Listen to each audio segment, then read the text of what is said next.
Assalamualaikum warahmatullahi wabarakatuh. Halo pemirsa, apa kabar Anda hari ini? Semoga selalu sehat dan juga tetap produktif dalam beraktivitas. Senang sekali saya Nur Harisya Pratiwi kembali hadir menjumpai Anda. Kali ini di Dialog Menyongsong Indonesia Maju dalam program Zona Tani.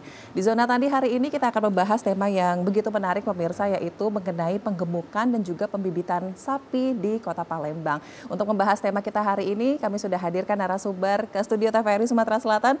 Beliau adalah seorang pemilik peternakan sapi, ada Bapak Insinyur Haji Fahrudin Halik MSc. Assalamualaikum Pak, apa kabar Pak Fahrudin? Waalaikumsalam Mbak Caca. Sehat ya Pak? Sehat. Alhamdulillah sehat. Terima kasih Pak Fahrudin juga sudah berkenan untuk hadir ke studio TVRI. Kita mau sharing-sharing nih Pak ya mengenai penggemukan dan juga pembibitan sapi di Kota Palembang. Khususnya juga ini pengalaman dari Pak Fahrudin sendiri seperti itu, bagaimana. Ya. Dan pemirsa di rumah juga bisa bergabung bersama kami melalui telepon interaktif di 0711 311 454 atau Anda dapat menghubungi nomor WhatsApp di 0811 7871 974. Mungkin langsung saja saya akan ke Pak Fahrudin. Ya. Pak Fahrudin, ini kalau berbicara mengenai kita pembibitan sapinya terlebih dahulu mungkin ya Pak ya. Kalau pembibitan sapi ini sebenarnya bagaimana caranya untuk bisa memilih bibit sapi yang memang unggul dan juga bagus gitu Pak? Apakah itu sudah mulai terlihat sejak awal? Iya. Pemirsa TVRI Sumatera Selatan yang berbahagia, khususnya di Kota Palembang pada pagi hari ini. Jadi dalam acara Zona Tani kali ini saya akan mengembangkan masalah pembibitan dan penggemukan sapi. Mungkin saya nanti berbicara secara pengalaman dan campur dengan teori ya, karena saya udah beberapa tahun mengadakan pembibitan penggemukan sapi. Jadi pembibitan sapi itu kita kenal selama ini ada beberapa cara ya. Salah satunya dengan menggunakan inseminasi buatan atau IB. Itu disuntik Mbak Caca. Yeah. Ada lagi mereka kawin secara manual. Nah ini dua-dua sistem ini ada keuntungan dan kerugiannya masing-masing. Kalau secara inseminasi buatan atau lebih kenal di kalangan petani itu IB. Jadi kita harus melihat kapan sapi itu birahi, kapan masanya kawin itu harus disuntik. Nah, dan ini agak repotnya karena kita nggak tahu, kadang malam, kadang subuh, masa ini suburnya itu. Nah ini kadang-kadang banyak gagalnya. Tapi kalau kita secara manual mereka kawin sendiri, jadi misalnya kalau saya itu nggak banyak 5 ekor betina, 1 jantan. Jadi mereka bisa kawin atau masa birahi setiap saat, mereka tuh tahu loh, diikuti. Nah itu lebih pengalaman saya 10 tahun ini lebih berhasil yang ini, yang manual ini. Yang manual. Nah, daripada yang inseminasi buatan. Nah, itu. Nah, kemudian kelebihannya, jadi kalau inseminasi buatan itu kita bisa mencari bibit unggul. Misalnya kayak limosin, itu kan ada serumnya itu, atau simental atau Brahman disuntik. Nah, kalau manual kita tergantung dengan jantannya itu. Jadi kita pilih yang besar, yang bagus. Tapi kadang-kadang nggak pas gitu loh, kadang-kadang lahirnya nggak sebesar itu. Nah itu aja beda di situ. Tapi kalau saya pengalaman selama ini lebih efektif pembibitan itu yang manual. Di kandang 5 atau 10 ekor betina, 1 jantan. Nah itu yang saya lakukan. Ini. Kemudian yang untuk mendukung pembibitan ini supaya berhasil, kandang kita itu harus bersih. Dan pakannya juga harus terkontrol. Jadi betul-betul kita awasi gitu Mbak Caca. Ini pengalaman saya. Jadi bukan hanya misalnya digabungkan dalam satu kandang tapi tidak perlu diawasi lagi, bukan seperti itu bukan ya Pak ya? Bukan seperti itu Mbak Caca. Jadi kadang-kadang namanya sapi itu kadang-kadang mereka kan ada yang makannya nggak banyak, juga jadi sakit. Nah ini harus kita amati, itu pengalaman saya selama ini. Nah untuk pada saat proses mengawinkan ini, apakah ada usia tertentu Pak, misalnya dari sapinya harus di usia sekian gitu misalnya supaya maksimal? Betul, memang harus ada usianya itu. Biasanya kalau yang betina itu ya umur yang efektifnya ya, kalau itu tergantung jenis sapi juga sih. Kalau sapi Bali itu mungkin umur 2,5 tahun sampai 3 tahun. Kalau sapi limosin, Brahman atau semental itu mungkin di atas 3 tahun, kan lebih besar. Karena ini sapi-sapi unggul, sapi impor badannya besar Mbak Sari. Nah ini yang bahaya lagi kita, kadang-kadang petani kita lupa, kadang-kadang dicampur loh. Betina itu Bali, limosin sama Brahman katakan. Nah 1 jantannya besar. Nah ini nggak boleh dicampur karena Bali itu kecil sapinya. Jadi rahimnya juga kecil, beda dengan Brahman, Limousin dengan Simmental karena besar. Nah ini banyak kejadian begitu kawin terus melahirkan karena anak itu besar. Nah sapi Bali ini kan kecil rahimnya. Nah ini yang terjadi kendala. Jadi paksa kita kayak manusia itu sesar gitu dibelah. Kesulitan ya saya pernah ngalamin itu karena bahkan kadang-kadang nggak bisa juga ini. Ya itu, jadi kasihan sapinya mati kan. Nah makanya harus dipisahin, saya bilang tadi harus diawasi itu. Jadi yang besar sama besar indukannya itu. Iya betul. Laki-lakinya juga, jangan dicampur. Jangan dicampur, nanti hasilnya juga jadi seperti itu yang mungkin bisa dikatakan prematur, jadinya malah tidak berhasil seperti itu ya Pak ya. Nah ini kalau mungkin kalau mau melihat bibitnya tadi Pak, bibit unggul itu kan kalau kayak kayak sapi itu apakah terlihat bibit unggul itu yang seperti apa gitu Pak Fahrudin?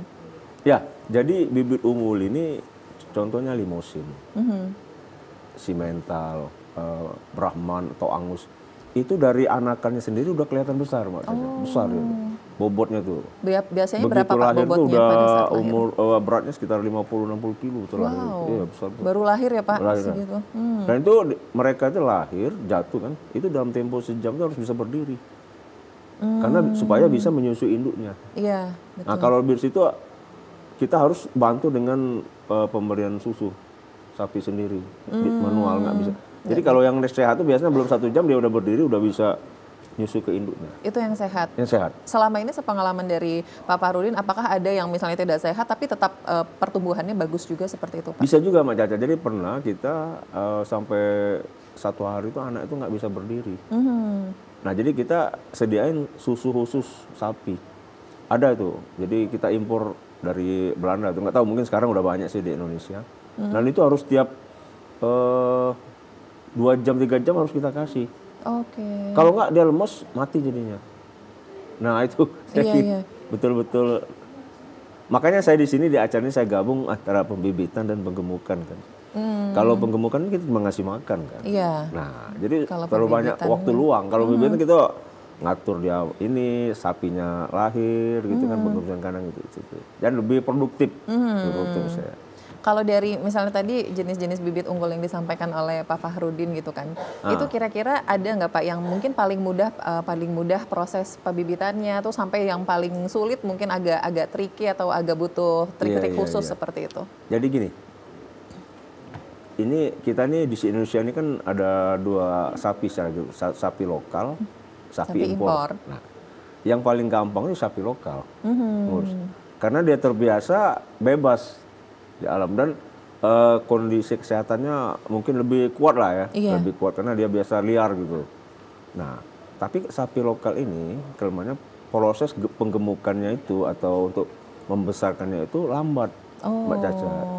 Karena dia pertumbuhannya ya itu ya namanya lokal kan, karena dia bisa mencari sendiri. Tapi kalau sapi unggul ini per bulan itu bisa 25 sampai 30 kilo penambahan berat bobot ini itu. Ya, lebih cepat.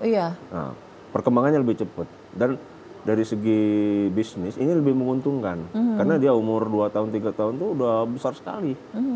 Nah, beda dengan sapi lokal ini kan pertumbuhannya agak lambat. Bagian kecil. Nah, itu.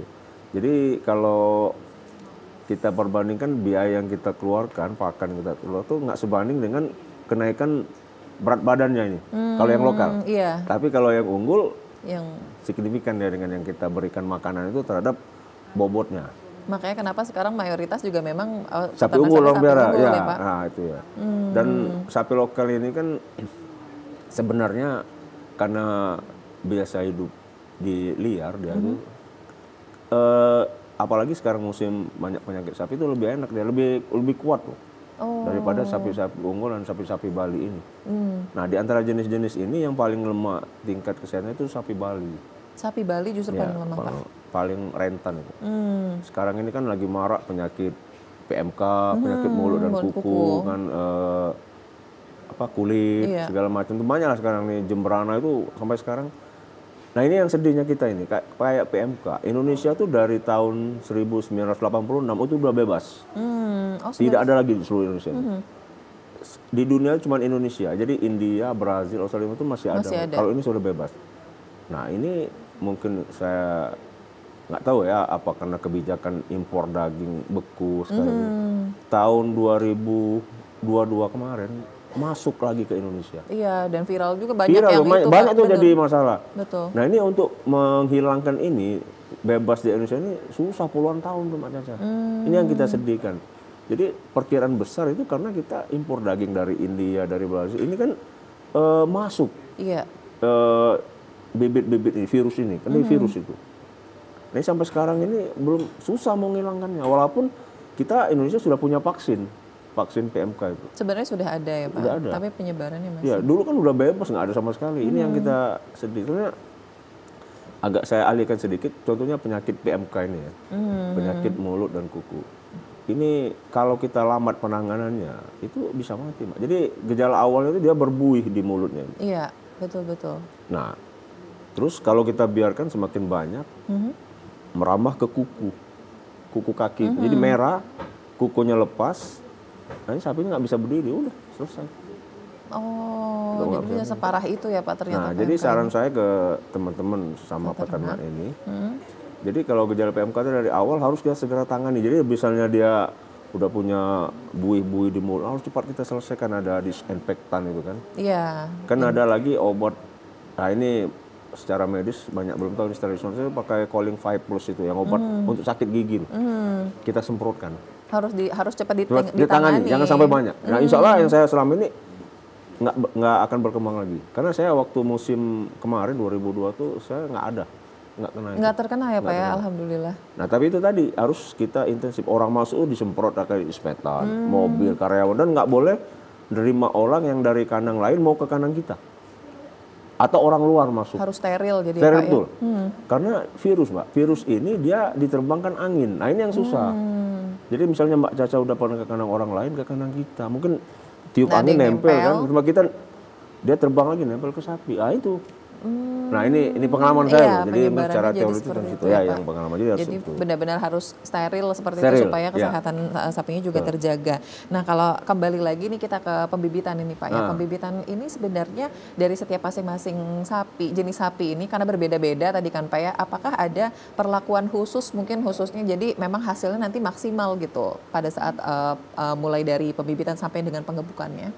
Iya, ada perlakuan terutama untuk jenis-jenis unggul ini Mbak Caca. Jadi kita mulai dari lahir itu perawatannya, kebersihan dan makanannya itu harus betul-betul kita perhatiin. Nah kalau bedanya sapi lokal nggak usah lah kita terlalu ini ya, nggak terlalu perhatiin karena dia udah dari segi ketahanan fisiknya lebih kuat. Terus yang utama itu kebersihan kandang kalau anak-anak harus bersih. Terus ya itu makannya itu, pakannya itu kan harus betul-betul dijaga ya. Jaga, terus kontrol melalui dokter hewan. Nah memang agak besar sih biayanya, tapi sapi kita sehat. Sebanding dengan hasilnya. Nah, sebanding dengan hasilnya. Cuman saya di Indonesia ini kan kalau dulu ada zamannya Pak Harto itu ada PPL, penyuluh pertanian lapangan. Ini sangat bermanfaat Pak Caca. Sekarang kan nggak ada lagi. Sekarang tidak ada lagi Pak penyuluhan. Nah, walaupun ada sifatnya dari dinas kan, nggak nasional. Nah ini kan penting. Jadi kalau kita dulu ada keluhan, sampaikan ke PPL ya, datangi kandang-kandang petani. Ini yang sekarang tidak ada dan kurang tadi. Nah kemudian program penggemukan sapi ini belum ada istilahnya kegiatan nasional gitu. Nah itu mungkin yang ini harus bikin digalakkan ya. Makanya saya berpikir sebenarnya, nah ini sekarang kan lagi heboh nih, pemerintah mau mengimpor 5 juta ekor sapi. Betul. Dalam usaha mendukung program makan bergizi gratis. Kalau saya secara pribadi ya nggak perlu impor sih sebenarnya. Manfaatkan ada yang dalam negeri. Mahal alasannya. Nggak apa-apa. Nanti pengusaha sapi itu untung. Kalau untung orang banyak terjun di sana. Betul. Banyak usaha. Jadi lama-lama dia kan harganya juga jadi. Nah ilmu ekonomi kan antara supply dan demandnya itu berimbang. Balance, menurut saya sih. Iya. Tapi karena program pemerintah ini mendesak ya paksa. Oke. Contohnya nanti kan pemerintah ini rencana 6 tahun ini mengimpor sekitar 1 juta ekor sapi betina dewasa. Baik. Ya itu. Oke, nah nanti kita juga akan bahas lanjut lagi mengenai penggemukan ya Pak. Ya, Mungkin karena ini juga kita mau sharing-sharing juga dari keilmuannya Pak Fahrudin sendiri dan pengalamannya gitu. Mungkin untuk pemirsa dan khususnya mungkin peternak sapi yang lain supaya penggemukan ini prosesnya juga berhasil seperti itu ya Pak Fahrudin. Tapi nanti kita jeda dulu Pak Fahrudin, pemirsa kami akan kembali usai jeda, tetaplah bersama kami dalam Zona Tani.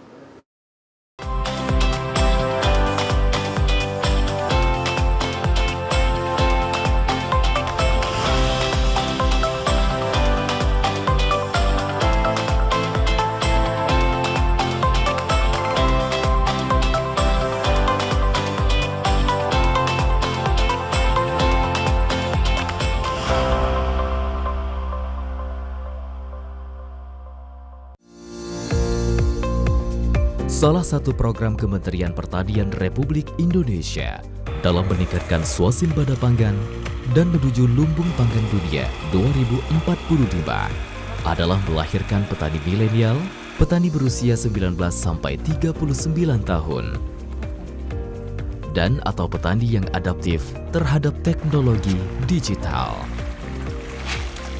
Petani milenial dirancang untuk memberikan pendidikan dan pelatihan yang dapat meningkatkan keterampilan dalam usaha tani. Aplikasi Mitra 3M ini memudahkan kita untuk berbudidaya ikan, di mana di dalamnya itu sudah ada panduan SOP-nya, baik dari sebelum tebar sampai dengan panen. Nah, di aplikasi ini juga nanti ada saran pemberian pakan, ada analisa keuangannya, jadi mengetahui kita itu budidaya itu untung apa rugi. Untuk melihatnya itu kita harus aktif memakai aplikasi ini. Semakin kita aktif, semakin kita rajin mencatat, maka data yang kita terima di aplikasi ini semakin akurat. Aplikasi ini sangat bermanfaat dan berguna bagi kita untuk berbudidaya ikan. Generasi muda, jangan malu jadi petani. Petani itu keren. Sekarang eranya digitalisasi, petani melek digital.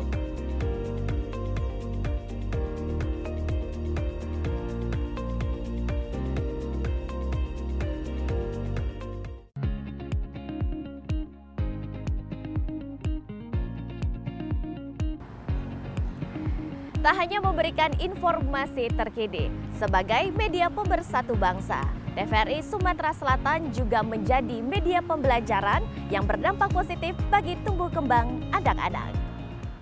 Mam, aku pengen jajan 1 mangkok saja.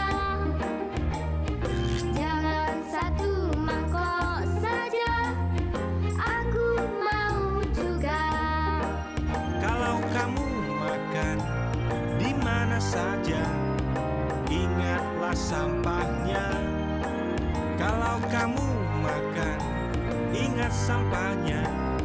Jangan sembarangan.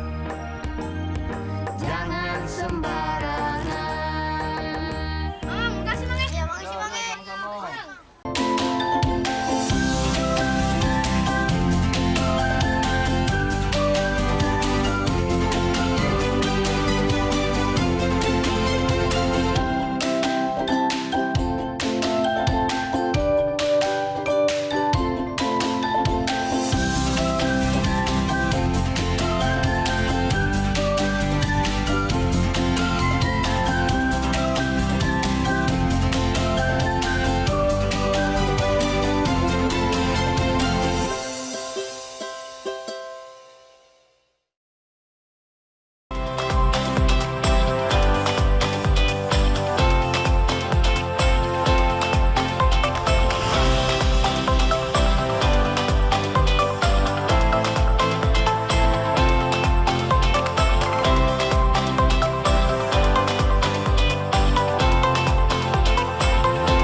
Baik pemirsa, terima kasih Anda masih bersama kami dalam program Zona Tani, dan kita kembali untuk membahas tema kita hari ini yaitu pembibitan dan penggemukan sapi di Kota Palembang, dan kami juga mengundang Anda untuk bergabung bersama kami melalui telepon interaktif di 0711311454 atau di nomor WhatsApp yaitu di 081178711974.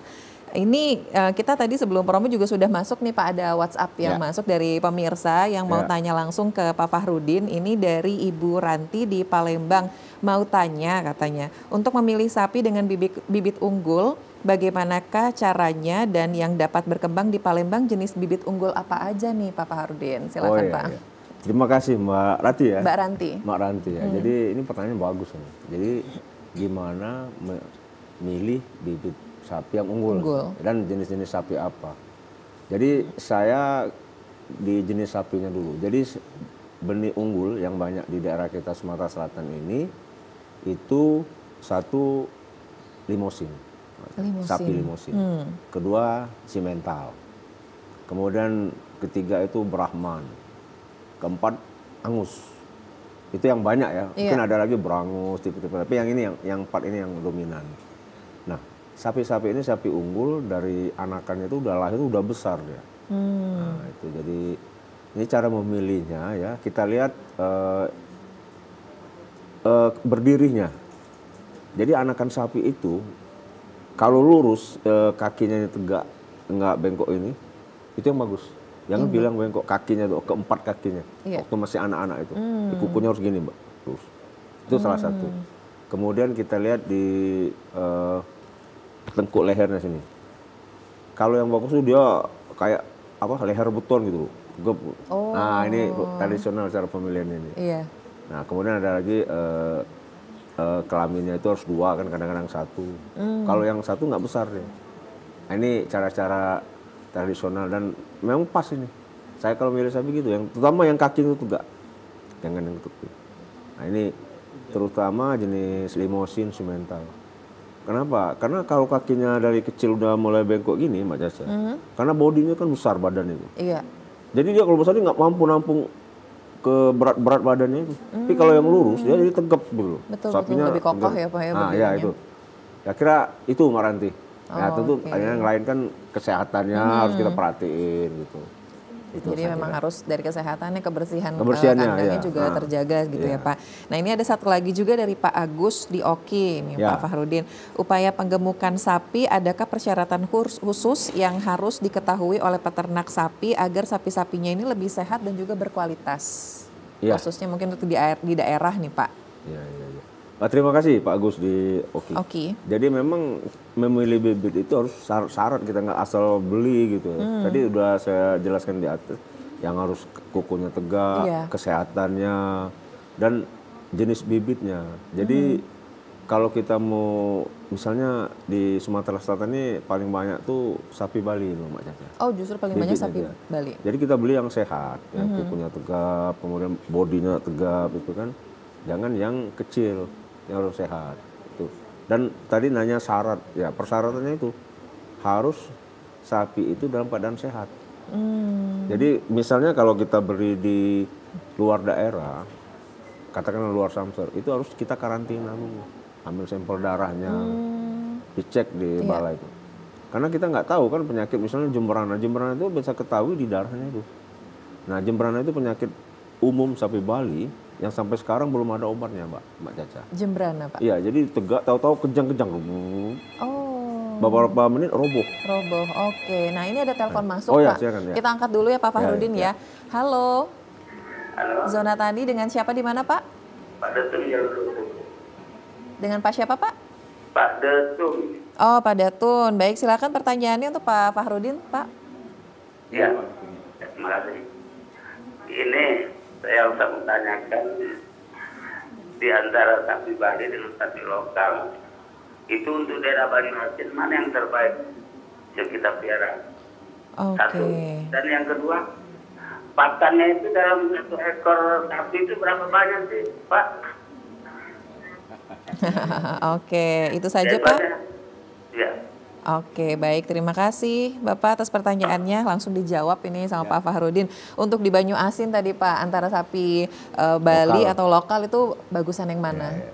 Oke, terima kasih Pak Getum di Banyuasin atas pertanyaannya. Pertanyaan juga bagus dan memang Banyuasin itu termasuk kabupaten yang jadi lumbung sapi di Sumatera Selatan. Jadi pertanyaan Pak Ketum tadi antara sapi lokal dengan sapi Bali mana yang lebih bagus? Lebih bagus gitu, untuk dikembangkan. Ya sebenarnya dua-duanya bagus Pak Ketum. Karena ya tergantung minat kita.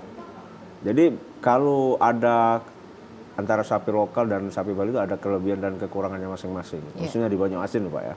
Misalnya kalau Bali itu mungkin kalau kita piara itu lebih cepat besarnya. Tapi sapi Bali ini riskan terhadap beberapa jenis penyakit.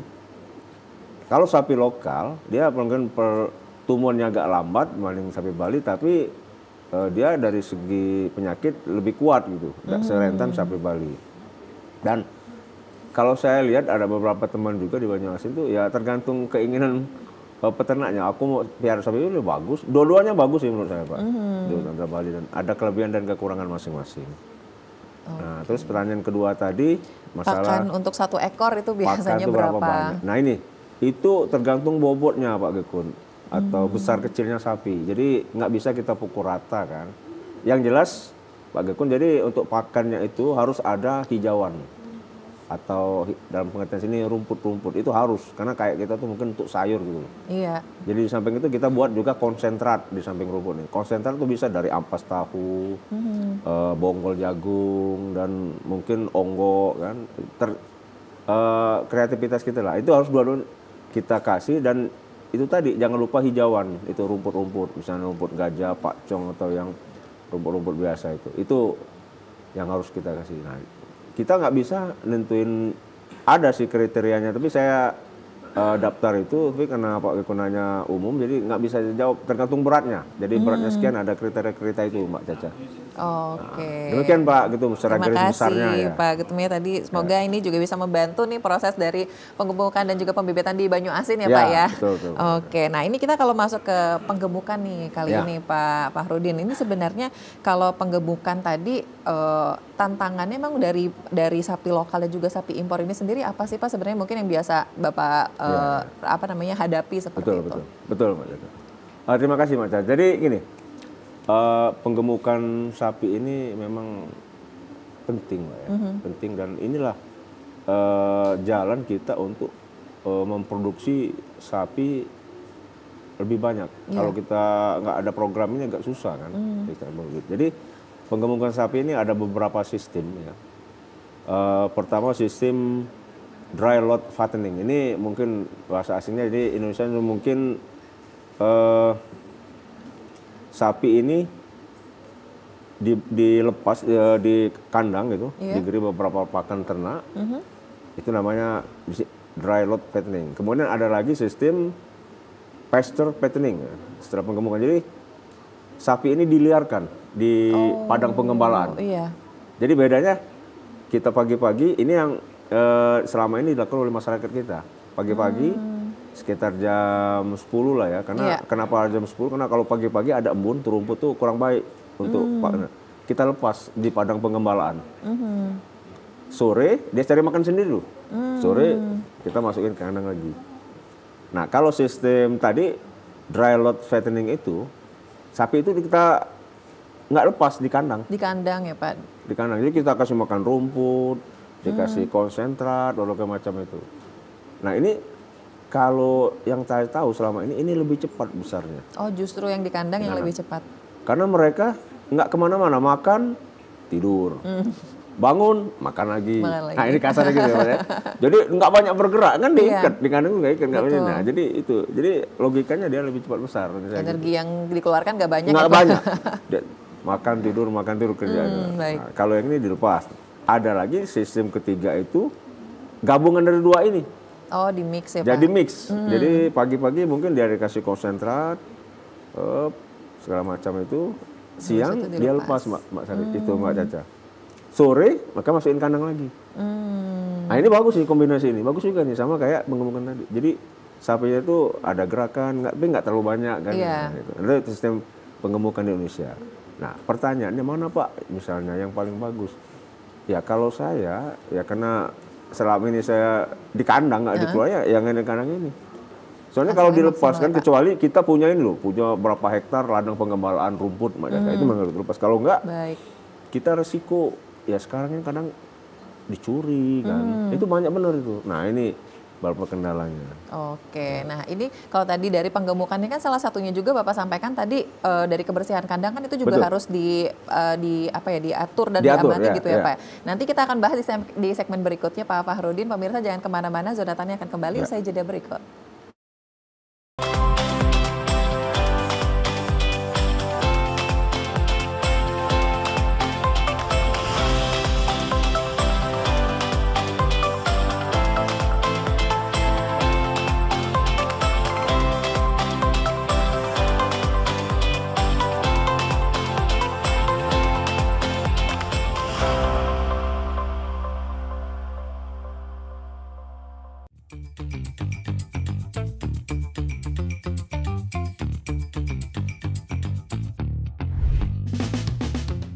Siaran TVRI Sumatera Selatan kini dapat dinikmati oleh para pemirsa dengan jangkauan yang lebih jauh dan lebih luas melalui layanan MCPC. MCPC atau Multi Channel Per Carrier merupakan suatu layanan yang cost efektif untuk mendistribusikan siaran ke seluruh wilayah yang dijangkau satelit merah putih dengan slot orbit 108 derajat bujur timur.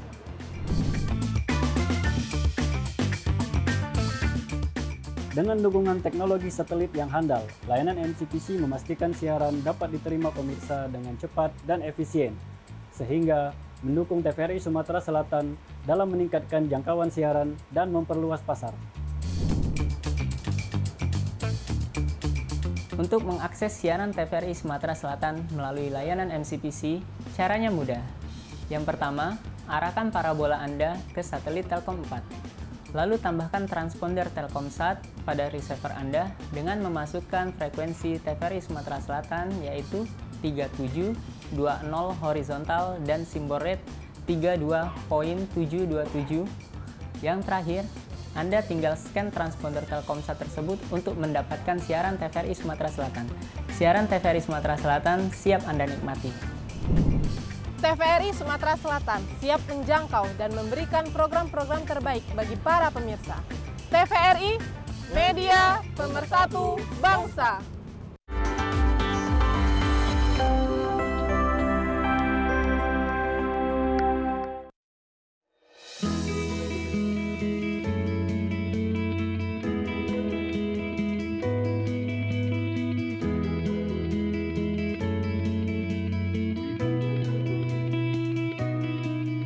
Pagi Bu Lita. Pagi. Wah, usahanya sudah mulai maju ya Bu? Ya, biasa usaha kecil-kecilan. Jangan salah loh Bu, usaha seperti Ibu ini atau yang sering kita sebut dengan UMKM, salah satu penunjang ekonomi rakyat loh Bu. Anyaman rotan berupa piring, caping, tudung saji, dan aneka keranjang lainnya adalah kerajinan tangan khas Dusun Muara Tenang, Kota Pagar Alam. Dan menjadi cenderamata bagi wisatawan yang berkunjung ke kota wisata Pagar Alam. Industri kecil ini ditekuni masyarakat secara turun-temurun. Ada 95 UMKM anyaman rotan yang tersebar. 235 orang tenaga kerja terserap dengan nilai investasi Rp674.300.000. Bu, saya beli ini ya, tolong dibantu hitung, tapi jangan mahal-mahal loh Bu. Katanya Bapak mau membantu UMKM, kok nawar? Namanya juga pembeli, nawar boleh dong Bu.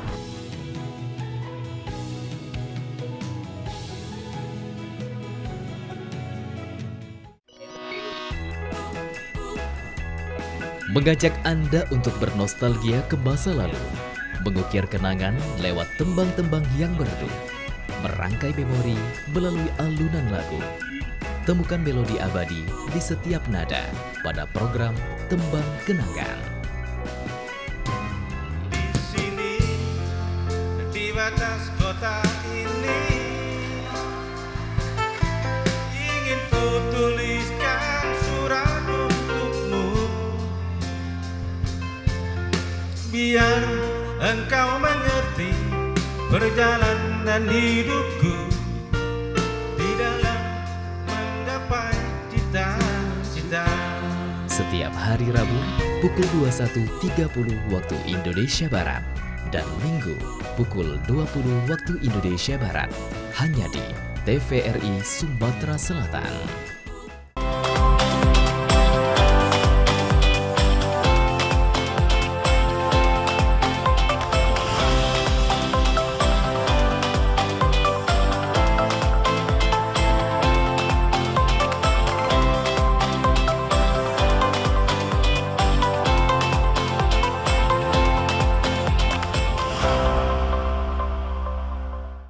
Pemirsa, terima kasih Anda masih bersama kami dalam Dialog Zona Tani. Kita kembali membahas tema kita hari ini, yaitu pembibitan dan penggemukan sapi di Kota Palembang. Dan di sini langsung sudah ada nomor WhatsApp lagi yang menghubungi nih Pak untuk tanya langsung ke Pak Fahrudin. Ini ada dari Ibu Septariana Prihatini, mau menanyakan soal penggemukan dan pembibitan sapi di Kota Palembang. Bagaimana menjaga kebersihan kandang untuk sapi yang baik dan benar. Nah, ini juga sejalan dengan ini salah satu program dari untuk penggemukan ini sapi juga ya Pak ya. Betul, nah, ini boleh langsung dijawab Pak Fahrudin. Iya.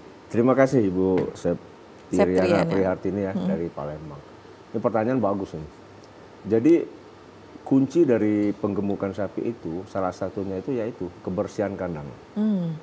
Dan ini banyak kita lihat di kandang-kandang, terutama kandang-kandang pribadi itu kurang jaga kebersihan.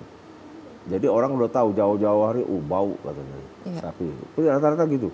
Nah, jadi kalau saya justru inilah yang jadi perhatian utama saya, kebersihan. Jadi sapi itu kalau kandangnya bersih, dia akan senang tidur, ngelentang, dan itu akan mempengaruhi pertumbuhannya Mak Tata. Cepat gemuk dia kalau itu.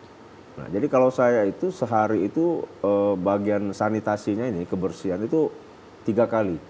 Pagi kita bersihin, kemudian siang bersihin lagi, dan terakhir sore.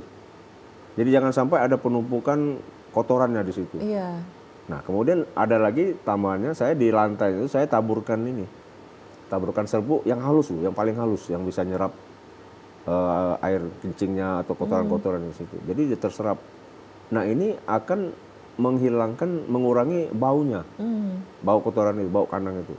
Nah, jadi begitu bersih, kita dikrok itu serbuk-serbuk ini, diangkat, dibuang ke dam, kita masukkan lagi serbuk yang baru. Nah, jadi ini kelihatan kandang itu bersih dan tidak bau, Pak Jasa. Dan ini saya udah lakukan selama ini pakai ini. Kemudian ada lagi campuran probiotik namanya. Itu kita kasih ke makanannya. Ini fungsinya untuk mengurangi baunya, kotoran tersebut. Gitu. Jadi benar, ini biaya terbesar saya itu dalam penggemukan sapi ini yang sanitasi ini, kebersihan ini. Jadi mulai kita angkat kotorannya, masukkan serbuk, kan dibersihin, dibawa ke tempat pembuangan. Saya langsung masukkan ke truk, jadi dibuang di kebun, sekaligus dibuat untuk kompos Mak Jasa. Oke. Itu kalau udah 3 bulan, bisa dipakai. Bisa kita pakai. Tapi jangan langsung begitu keluar daun kita pakai, jangan, malah bisa mati tanamannya karena panas kan. Organik yang ada di situ belum terurai. Jadi contohnya kalau udah 3 bulan 4 bulan itu kita bongkar, itu biasanya ada cacing-cacing. Itu tandanya udah bagus. Karena cacing itu indikator, karena dia bisa hidup di media itu kalau daerahnya itu udah subur dan dingin. Iya. Nah, itu ini salah satu tipnya Mbak Septariana. Saya kira itu garis besarnya, nanti bisa diskusi jadi harus lagi. Dan itu juga emang harus rajin ya Pak ya. Harus Tadi rajin, membersihkannya juga harus 3 kali dalam sehari gitu. Jadi kandangnya juga tidak bau, terus sapinya juga karena bersih tadi jadi lebih bahagia. Lebih bahagia, senang. Ya kalau orang bahagia itu kan sehat, tempat besar. Betul. Nah, ini ada pertanyaan juga dari Ibu Yuli Watri di Palembang nih Pak. Kalau Ibu Yuli mau tanya tentang jenis rumput apa yang cocok untuk penggemukan sapi katanya. Oh iya. Pak Ini benar. Silakan. Ini terima kasih Bu Yuli ya di Palembang. Jadi ini termasuk pakan penting itu loh, pakan hijau ini, rumput-rumput ini. Semuanya saya kira rumput-rumput pakan ternak itu bagus, seperti rumput gajah kan. Iya. Rumput pakcong yang kelihatan, terus indigo pera. Ini bagus ya, dan rumput-rumput yang itu bagus semua.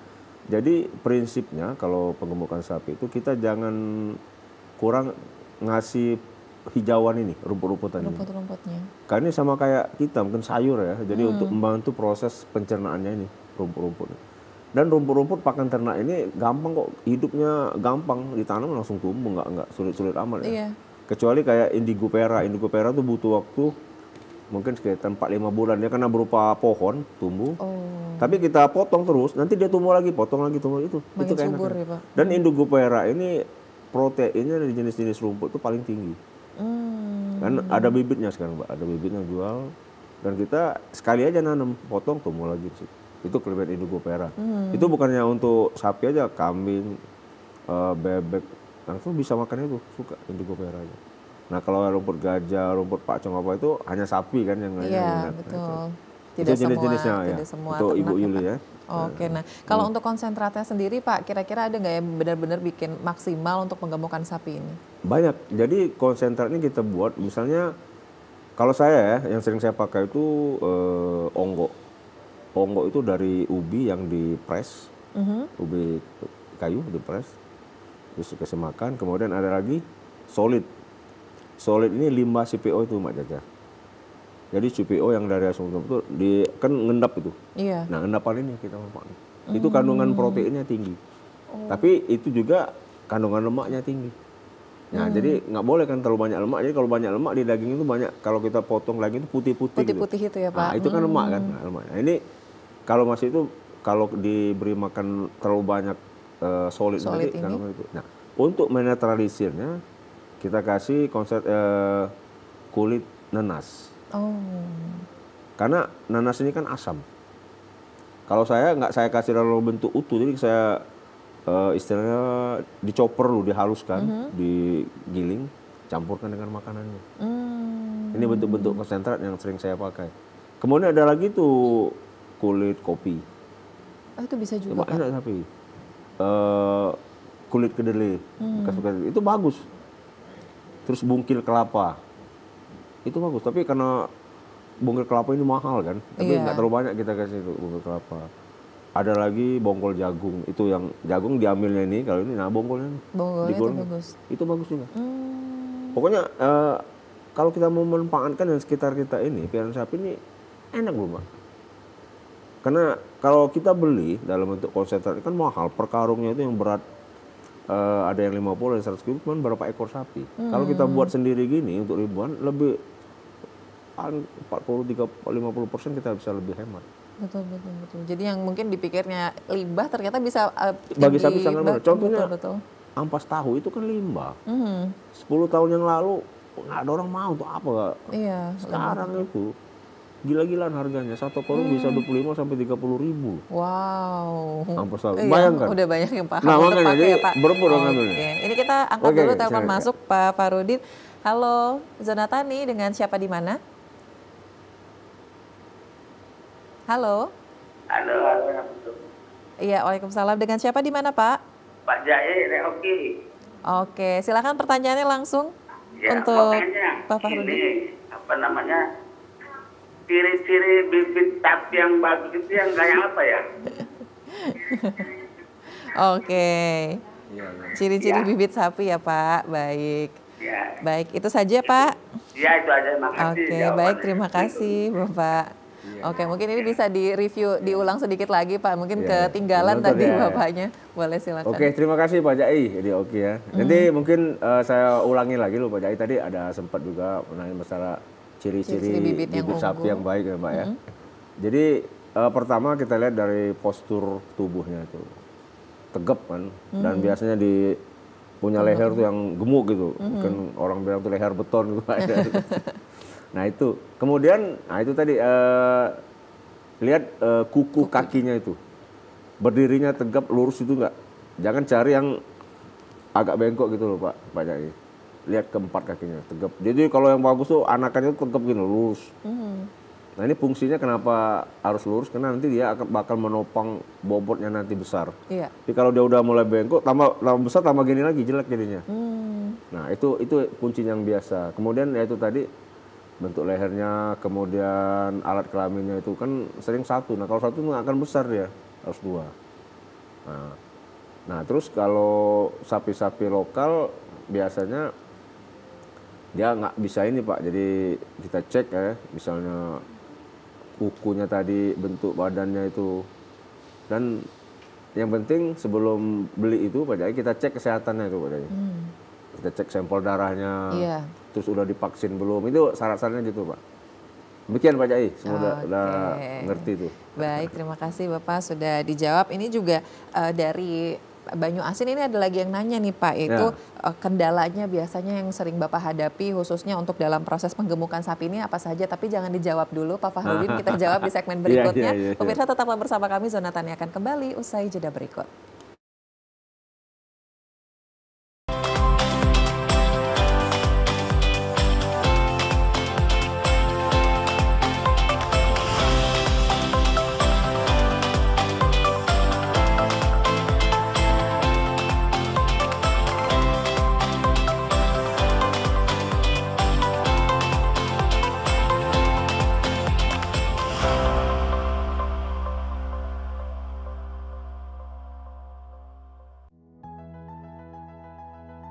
Sekali panen itu kisaran ya 200 juta lah dalam waktu 100 hari. Awalnya dari hobi, kelamaan jadi suka. Nah, hitung-hitung tambah-tambah buat ekonomi, Pak. Karena kalau konsumsi itu cepat daya jualnya, perputarannya cepat.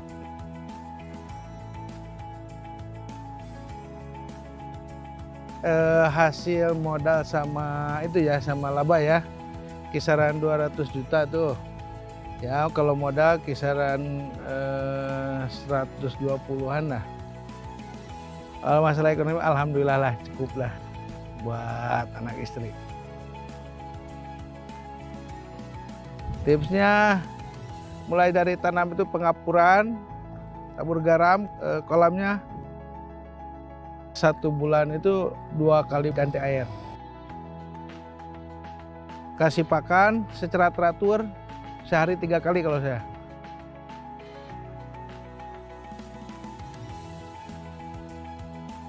Ayo dukung perekonomian rakyat, petani cerdas, petani sejahtera.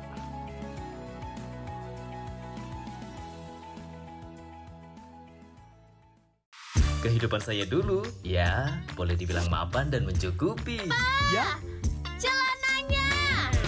Waduh. Iya berat.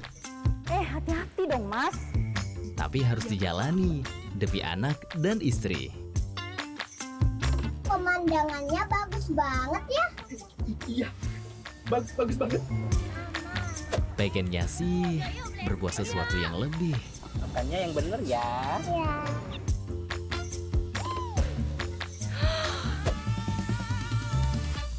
Pinter. Akhirnya kutemukan caranya. Tapi ternyata itu salah. Sepeda anak jadi hilang. Mobil cicilan hilang. Rumah warisan keluarga juga ikut hilang. Waduh. Pa, aku pulang ke rumah orang tua. Hati-hati ya, jangan jadi seperti saya.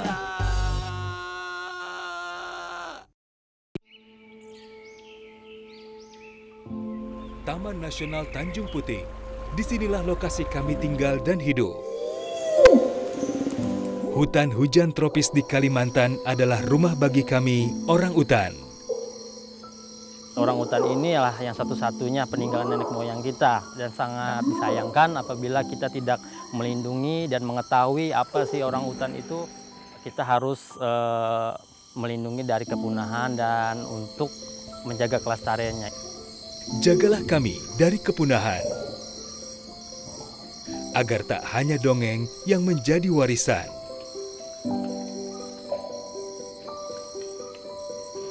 Kami juga memiliki hak hidup yang sama, seperti kalian, manusia. Pelihara hutan, selamatkan orang utan dari ancaman kepunahan.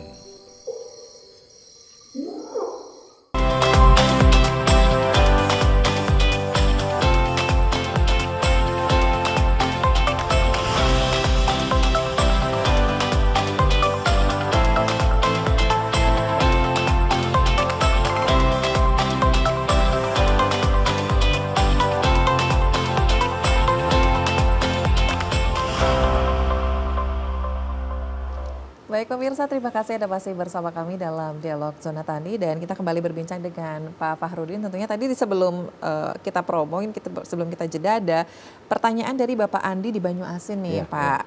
Bagaimana kendala yang sering dihadapi khususnya dalam penggemukan sapi itu? Mungkin bisa disebutkan Pak Fahrudin apa saja? Kalau kendala pasti ada Pak, ya. Tapi bagaimana kita mengurangi kendala ini?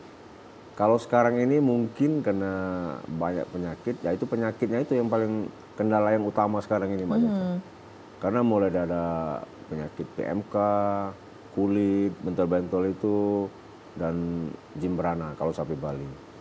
Nah, ini kendala-kendalanya. Jadi kalau saya memang harus kita antisipasi dari awal untuk mengurangi kendala ini. Ini pengalaman Pak ya. Jadi kalau kandang saya itu, kalau mau masuk harus disemprot disinfektan yang pengunjungnya Mbak Caca, masuk sapi-sapinya. Karena seperti PMK ya, PMK itu kan melalui virus, penyakitnya virus. Dan itu menyebar melalui angin. Jadi kalau kita datang, ada bibit-bibit penyakit di badan kita terbang, angin kena sapi yang kita ini. Makanya harus disteril, disemprot kayak musim Covid dulu lah. Itu kasarnya kan. Nah itu dari awal kita perhatiin terus. Kedua, waktu pemilihan bibit, carilah kita bibit yang bagus. Saya jelaskan terdahulu, kemudian periksa juga kesehatannya Mbak. Memang ini agak besar tapi demi keamanan kita kan. Nah itu. Nah terus ada lagi yang namanya penyakit kulit yang mentul-mentul di badannya. Nah ini karena kita kurang jaga kebersihannya. Kalau saya itu tiap 1 bulan atau 2 bulan sapi itu dimandiin Mbak Caca. Dimandiin pakai disinfektan juga untuk kulit. Jadi campur dengan rinso. Kenapa pokoknya alat kebersihan lah nyebut namanya. Nah, kita sirami, bersihin, jangan langsung disiram, dibiarkan aja sebentar 15 sampai 20 menit. Biar kena panas bibit-bibit tuh mati. Baru kita siram, bersihin terus. Nah, insya Allah ini nggak kena itu penyakit sapi. Itu yang saya alami. Memang agak repot sih. Cuman nggak apa-apa juga sih. Paling kan 1 bulan atau sebulan setengah lah kita mandiin. Dan sapinya segar. Dan ya itu tadi kembali ke kebersihan. Jadi kandang itu jangan sampai kotorannya itu numpuk. Kalau nggak ada kotorannya, sapi itu otomatis bersih gitu. Nah, dia kan tidur sembarangan. Nah, itu yang kulit. Kemudian penyakit jimbrana. Nah, jimbrana ini untuk sapi Bali gitu ya, dan ini di kita ini paling banyak loh Mbak sapi Bali orang pelihara. Sampai sekarang belum ada obat yang betul-betul ampuh untuk mengatasinya. Karena dia tuh tahu-tahu kejang jatuh, biasanya mati. Ya. Nah ini yang sapi Bali. Jadi kata orang pengaruh ada lalat apa-apa. Nah ini pengalaman juga sih di kandang itu sebaiknya sekali-sekali kita asapi. Untuk mengurangi nyamuk atau lalat-lalat yang bikin bawa vektor penyakit ini. Nah, itu kira-kira Pak dari misalnya kendala-kendalanya. Jadi tadi kalau namanya usaha, namanya effort itu nggak ada yang terlalu berat ya Pak. Apalagi kalau hasilnya itu juga memang sebanding seperti itu. Nah ini kalau dari Pak Fahrudin balik lagi ke tips-tipsnya ini Pak ya. Yang tadi kan kita balik lagi ke sharing-sharing ini. Mungkin kalau dari Pak Fahrudin kira-kira sebenarnya minimal sapi itu bisa dikatakan gemuknya sehat gitu per bulan itu kenaikannya harus berapa kilo gitu Pak? Ya kalau sapi Bali yang sudah saya alami itu dan juga berdasarkan dari beberapa referensi literatur itu ya antara 20 sampai 25 kilo per bulan ya Mbak. Itu harus ditimbangkan. Kalau saya melakukan itu kadang-kadang 18 itu masih normal. Tapi kalau sampai 10 kilo per bulannya itu kenaikan sapi Bali itu patut kita waspadai, kita cek ada kendala apa. Karena apalagi kita ngasih makan sesuai dengan aturannya kan. Kalau saya itu 3 kali Mbak. Jadi pagi konsentrat, siang konsentrat juga tapi lain bahannya, dan terakhir sore rumput atau hijauan. Kenapa hijauan ini kita jadwalkan terakhir jam 5 sore? Karena sapi itu kan punya 2 perut ya, mamalia. Jadi dia dikunyah dulu ini. Jadi semalaman itu ngunyah. Jadi makan terus, isi terus. Itu. Nah, itu. Nah, jadi itu. Kemudian, nah ini tadi kembali ke kesehatan. Ya cek obat cacingnya itu. Karena apa? Itu pasti ada tiap sapi, karena dia makan rumput. Nah, telur-telur cacing ini kan menempel di rumput ini. Begitu dia makan, berkembang di dalamnya. Kan tentu kita bingung, kok nggak makan cacing, ada cacing sih di dalam perutnya ini kan, dari situ, dari telur itu. Nah, kita kasih obat cacing 2 bulan atau 3 bulan sekali. Tergantung kondisi lah, kita lihat di situ. Kan di keluar. Nanti tiap bulan kita timbang lagi. Biasanya yang utama itu cacing ini, Mbak Caca. Ya timbang, tiap bulan timbang, kalau udah menyentuh angka 18, 20 udah bagus itu. Nah, itu tip-tip ke teman-teman peternak ini gitu kan, ya, dan jarang ini dilakukan karena kita udah kasih makan aja lah, urusan yang lain nanti. Ini penting, ini pasti, dan cacing itu pasti ada. Dan ini kenapa kita harus cegah gitu loh, karena sari-sari makanan ini yang dia makan tuh nggak nyampe ke untuk menggemukkan di makan oleh cacing ini. Iya. Nah, ini penting jadi nggak sekali. gemuk-gemuk makanya Gemuk-gemuk. tadi, Pak. Jadi ya 2 bulan 3 bulan lah kita kasih obat cacing. Banyak jualannya obat cacing. Dan untuk pemeriksaan kesehatan si sapinya ini juga harus. Nah itu juga kita harus ya, ada Pak? dokter hewan yang sering cek sampel darahnya kan, cacingnya ini banyak-banyak lah macam-macam. Jadi memang harus diawasi dan diperhatiin secara baik gitu pasti. Oke, jadi dokter hewan ini juga keberadaannya juga harus Kalau ada, saya itu Pak? tiap 1 minggu atau 2 minggu datang dia cek gitu, Mbak. Jadi kita bisa ngantisipasi kan, terutama darahnya tuh ada bibit-bibit penyakit nggak. Kalau nggak cepat-cepat kita pisahin, di karantina, dikasih obat. Iya, betul-betul harus dipisahkan gitu kayak. Dan apa namanya, kalau misalnya sebenarnya untuk bisa dikategorikan supaya kandangnya sehat dan juga bersih, satu kandang itu biasanya harus diisi maksimal diisi berapa? Oh ya.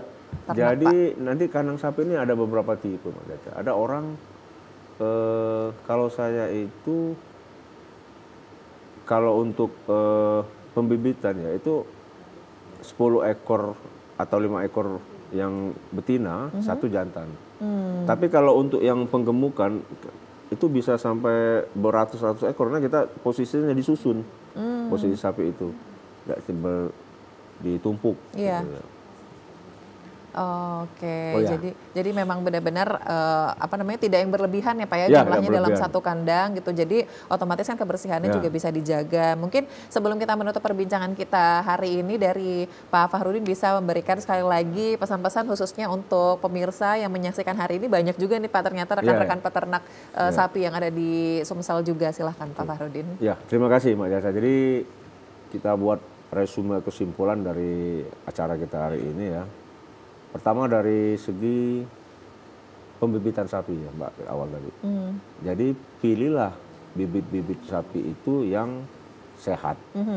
Jadi misalnya tadi saya sudah bicarakan posisi kakinya, leher, tengkuknya, terus cek kesehatannya kan, sampelnya. Nah terus bibit-bibit sapi ini ada bibit lokal, ada bibit unggul. Nah yang harus kita perhatian ini bibit unggul ini, karena bibit unggul ini rentan terhadap berbagai jenis penyakit. Baik. Kemudian untuk penggemukan sapi, jangan lupa kita jaga kesehatannya dan makannya hijauan dan konsentrat. Itu garis besarnya Mbak Caca. Jadi itu semua yang harus diperhatikan dan dilakukan ya Pak ya. Tidak boleh lalai, jangan sampai di skip salah satu poinnya supaya nanti penggemukan dan pembibitannya juga hasilnya maksimal. Baik, sekali lagi terima kasih Bapak Insinyur Haji Fahrudin Halik MSC telah bergabung bersama kami hari ini. Ilmunya luar biasa banyak sekali Bapak. Semoga sukses selalu, sehat selalu juga. Dan pemirsa, itulah akhir perbincangan kami dalam Zona Tani hari ini. Akhirnya saya Nur Harisya Pratiwi pamit. Wassalamualaikum warahmatullahi wabarakatuh. Sampai jumpa.